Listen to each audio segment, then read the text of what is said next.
have been a home brewer going back to my teen years. I really started making beer at home when I was about 15, perhaps younger. I had a mother who would ferment anything that had sugar in it. She would ferment anything, and so it's a genetic thing. I picked up these fermentation habits from my darling mother, and started making beer as a very young guy, just fiddling around with fermentations of all sorts. So it was a hobby. It was a hobby that went on for many years, off and on. During university days, obviously, having your home brew saved a fair amount of money, and you could share it with your friends. The beers weren't particularly good, but the reality was that I was getting experience that I actually didn't know that I would turn into a business one day. So in the mid-'80s, 85, 86, a group of us were home brewing relatively seriously in Montreal West, and I was quite astounded at how much my friends enjoyed the beer. I said, man, this is surprising. I never really thought the beer was all that good, but they did. And I said, this is interesting. And we're talking about aha moments. At that particular instant, I said, maybe there's a business here. I didn't sort of follow up immediately on it, but the notion was placed in my mind that something was changing in the beer business. The Labatt and Molson's and the pale products that were available in the marketplace, something was changing. I was sort of beginning to read that, and perhaps there was an opportunity there. I was an administrator at Dawson. I was the Secretary General at that time, which has already been mentioned. In around 1987, I'd say February 87, we had a board meeting. At that particular point, Dawson wasn't the same beautiful campus that it is today. It was a college that was spread all over downtown Montreal, and we had great financial difficulties at that particular point, and a fair amount of internal struggles. And I was the Secretary General, and we were sitting there at a board meeting. We tried to levy some fees on students for various services. Students were, somewhat indignant, as we see students can be up to this day. And it was about midnight at this board meeting that had started at about 5, and I'm sitting there saying, another 25 years of this until I retire?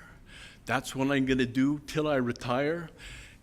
I turned to a board member, Ann Unger, actually. I think some people in this room may know Ann. I said, Ann, 6 months, I'm out of here.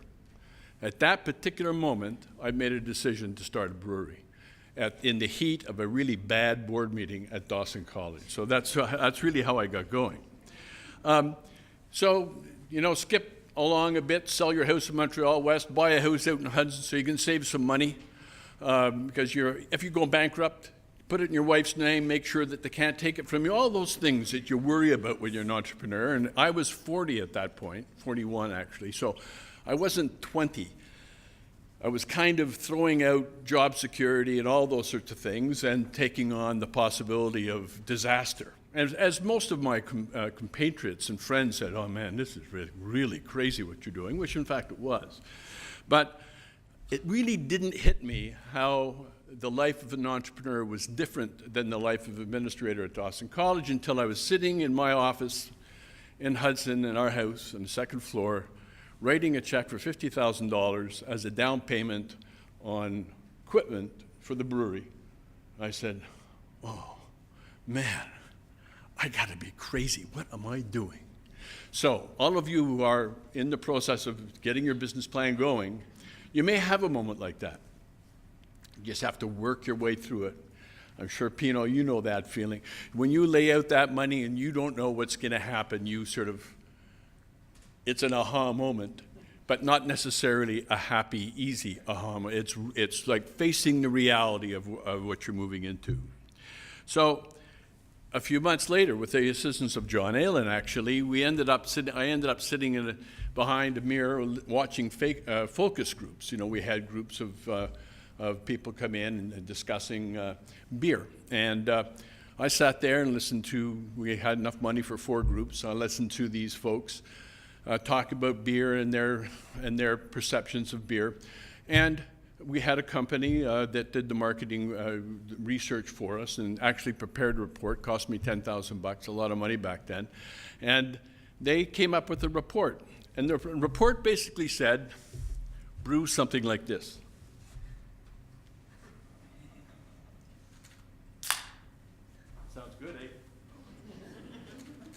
smells vaguely like bubble, the stuff that kids make bubbles from. Relatively pale, sort of insipid stuff. That's what they said. Consumers in Quebec drink stuff like this. It's far too risky to try anything else. Now, I was in those focus groups, and I listened carefully, as those people did, as the professionals did. And what I heard was, no, you brew this. Full-bodied, dark, bitter, flavorful. That's what you brew. Now, why did I hear that? Why didn't I had an aha moment that said this. They had a business moment that said that. And the difference was that what I heard consumers saying in those rooms, in French and in English, was, we like beer. There's lots of beer out there. If you're going to make another beer, don't make it the same as the other ones. That was the one message I heard. I think that the company that was working for us had a message, and that message was, be safe, protect yourself, don't be stupid. So we ended up actually coming up with a business concept that said, make products that the majority of beer consumers will not like. That was our business plan. Does that make any sense? No, but the instinct was, the aha in that was, we can't afford to fight the guys with the big bucks who can do all the marketing. We're never going to win that battle. The only way we'll win the battle is by having a product which is so different from what they have, is that it will attract the consumers that we need. And that's the base on which we're going to build our business. So we needed brand identity. And we needed something, we thought of something local. So I was trying to incorporate actually the tower and the Atwater Market into our label. Well, anybody know what a doily is? If you try to get the clock tower and put it on this sort of background, which was based on sort of older Quebec beer labels, very simple, fundamental colors, very strong image, it looked like a doily, a thing, the knit and you put on the table to put glasses on or something like that. And in John's office, they were working for another client that was a financial institution, and the financial institution had a couple of designs. One of the designs was a Jaguar. Do you remember this, John? And of course, back then, all of these things, they weren't on computer screens. They were sort of maquettes. They were handmade maquettes. So here we are, and I have my doily. They had the Jaguar and they had a Griffin. The financial company said, we're going for the Jaguar. And so we cut this Griffin out. I said, just cut the Griffin out. We cut the Griffin out of paper and we stuck it on this thing. And you notice the way the claws, can you see the claws hanging over the edge of the circle? Notice the tail hangs over the edge of the circle? We stuck that damn thing on, that logo, and I said at that moment, that's it.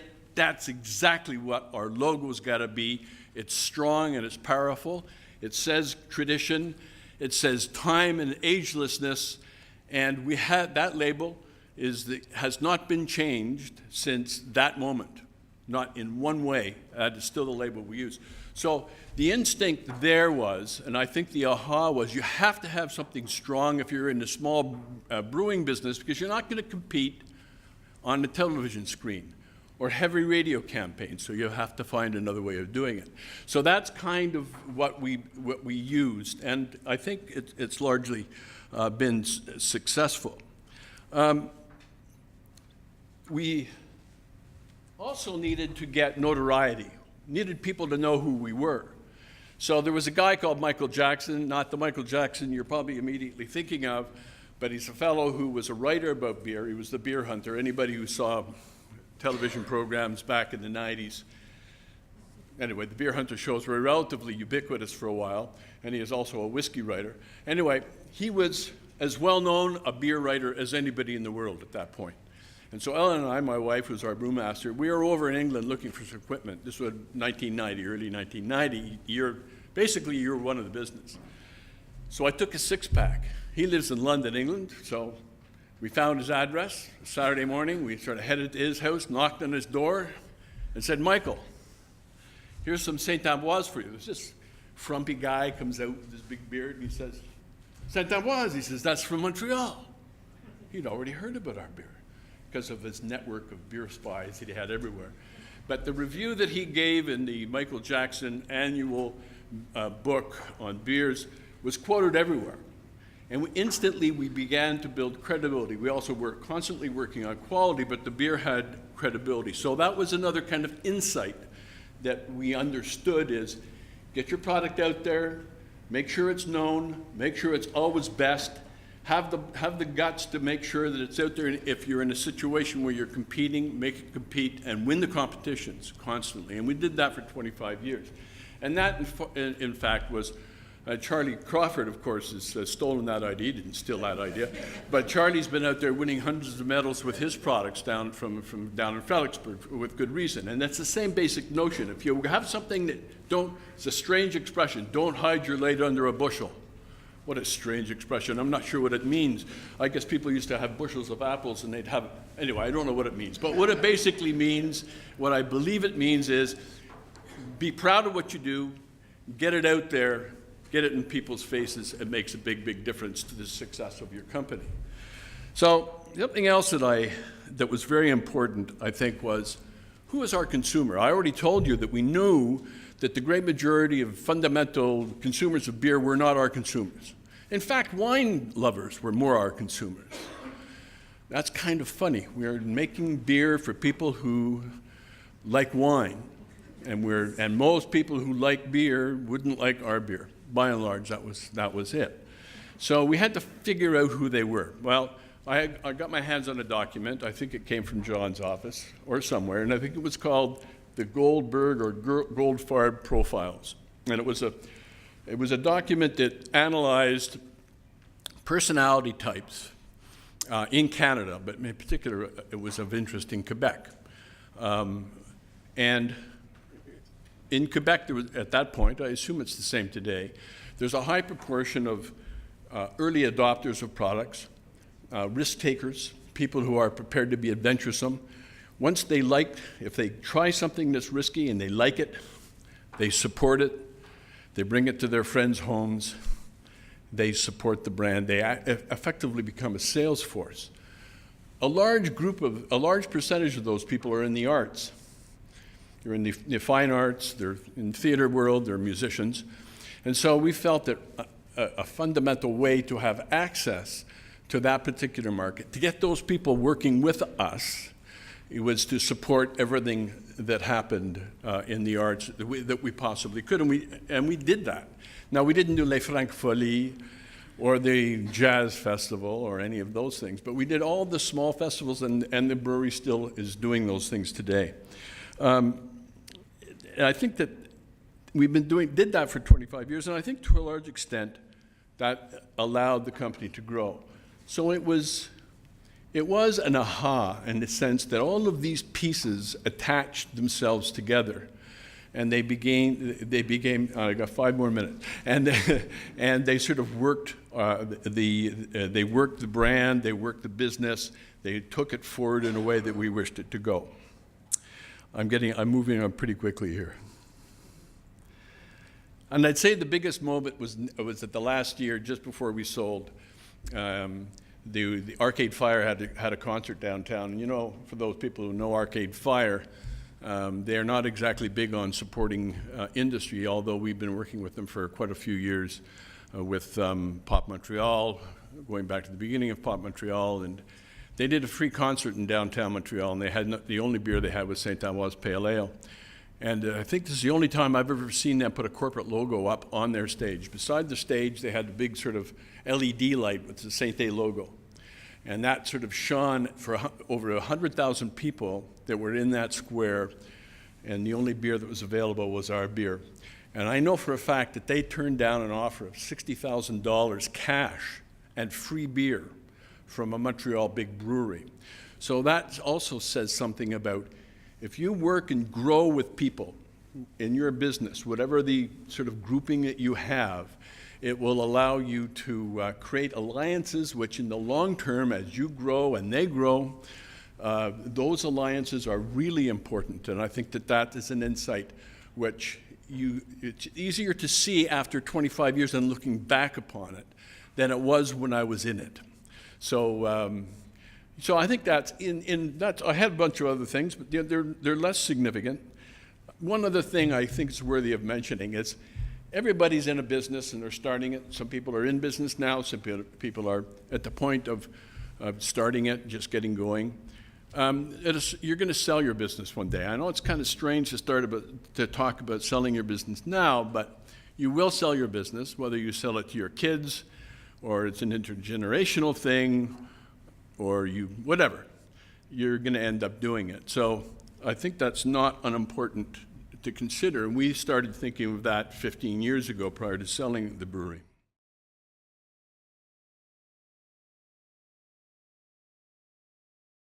You've had a lot of success with your company over the last 25 years.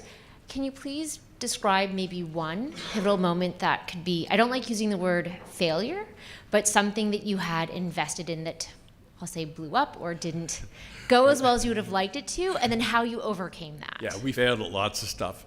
The thing about failure, by the way, for everybody here, failure is a huge value, has huge value to an organization, unless it kills you, in which case it's not good. But if you manage to survive your failures, generally your learnings are extraordinary. We came up with seasonal beers. You don't know if you remember this, John. We had a little 3-pack of seasonal beers, and we had 4 seasonal beers, and four times a year we would keep the outside box, which was beautiful, and just change the contents and put them in the market. The guys, and then we also had an open 6-pack. The guys in the trade hated the 6-pack, hated it, because you couldn't stack them. So, man, did we blow that. And the whole U.S. market's open 6-packs. Here it's all closed 6-packs, so they're stackable. The 3-pack thing was a pain in the ass to manage. We lost our shirt on it. We kept winning design awards for it. Great to have the design awards. We lost our shirts. But all 4 of the recipes that we made in those things are always recuperated and become beers. One of them is St. Ambroise Scotch Ale, St. Ambroise Pumpkin Ale, St. Ambroise Raspberry Ale, and St. Ambroise Apricot Ale, which is one of the biggest selling brands we have. So we went through the try and the failure.